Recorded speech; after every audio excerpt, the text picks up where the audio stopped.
he said that America would bring about the kind of China it feared. Um, he was much less of a sort of zealot on, changing what happens behind China's borders than he was behind the Soviet Union's borders. And, part of that I do attribute to Polishness. Hmm.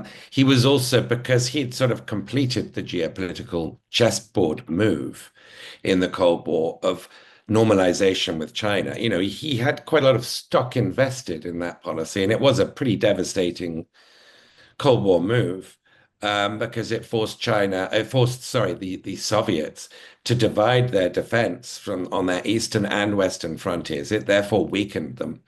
Um, and the first ever visit in history of a Chinese leader to the United States, Deng Xiaoping, to America in 1979. His first night on American soil was spent not at the White House with Carter, but at the Brzezinski's family home in McLean, Virginia, being served food cooked by Brzezinski's wife, Muska, and served it by his children. So you can see there was a great emotional sort of investment there. Kissinger shared that, by the way.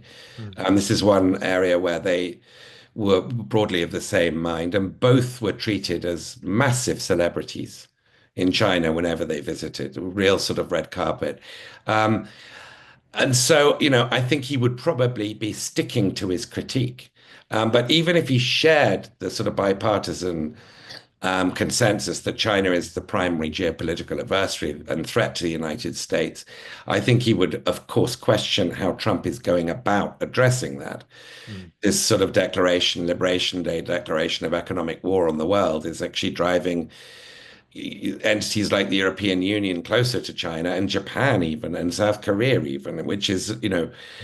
not a very good way of isolating China as a threat and putting it on the back foot. So there would still be tactical criticisms as well, of even if he agreed with the consensus.